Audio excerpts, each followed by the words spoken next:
Note the disclaimer, and remember that my Patreon supporters get to see previews, work-in-progress shots, and high-resolution images of the completed figures. If you want to join them, the link's right down there.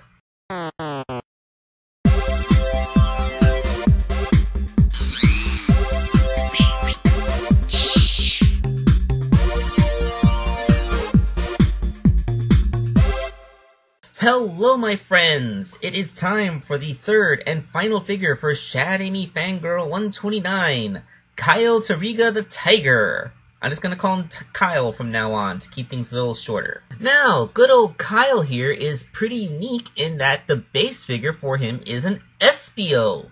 I almost never use SBO for customs. In fact, I can't recall the last time I did so. You know, aside from like I believe I had a dragon figure that I made, and of course SBO Man from the Roboticized Masters. But it's really hard for me to remember any other times I use SBO. So this is the SBO with the improved articulation in the elbows and knees. But we will get to the arms and legs later because there is a note about that I want to say. The first thing I worked on, of course, was the head because that's the most important part of the figure. And if I can't make it, then I need to completely rethink my strategy. So carving off his big old chameleon crest is actually quite a challenge, although removing the horn is easy enough. Once all of that was taken off, I was able to sculpt on all of his various hair points. I was told that he has a Sonic-like pattern on the back of his head, so that was simple enough to do. And rather than make ears from scratch, I just so happened to have a pair of Tails ears sitting on my desk, so I just grabbed those and stuck them on. And just like most purple characters, for some reason he photographs a hell of a lot bluer than he actually is.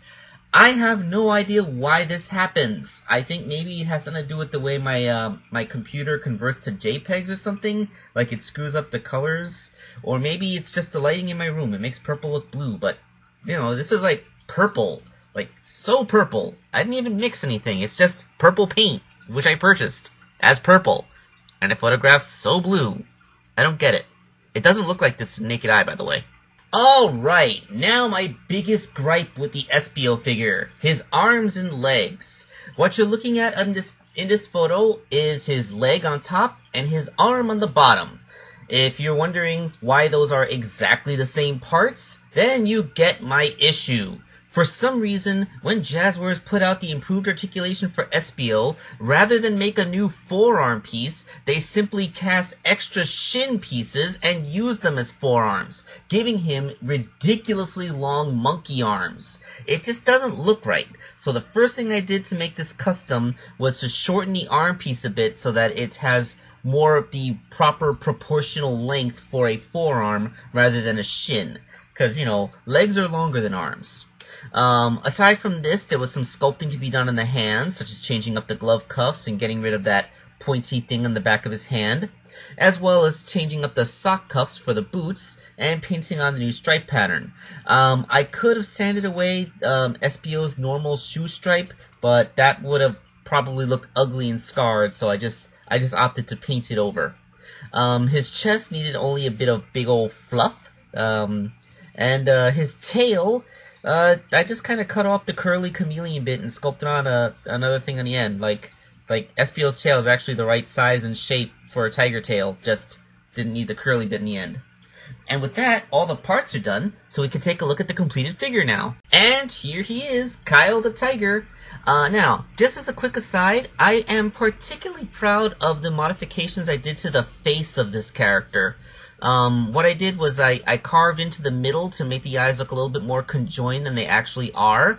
And if you look here in the profile shot, I was even able to round out the severe edge that SBO's eyes have to give him a rounder appearance to them. I didn't mention that when I was talking about the head because I got so distracted about how purple doesn't photograph right for some reason. Of course, the figure still retains all the improved SBO articulation, but with the added bonus of not having overly long arms, so he's actually a pretty poseable little dude.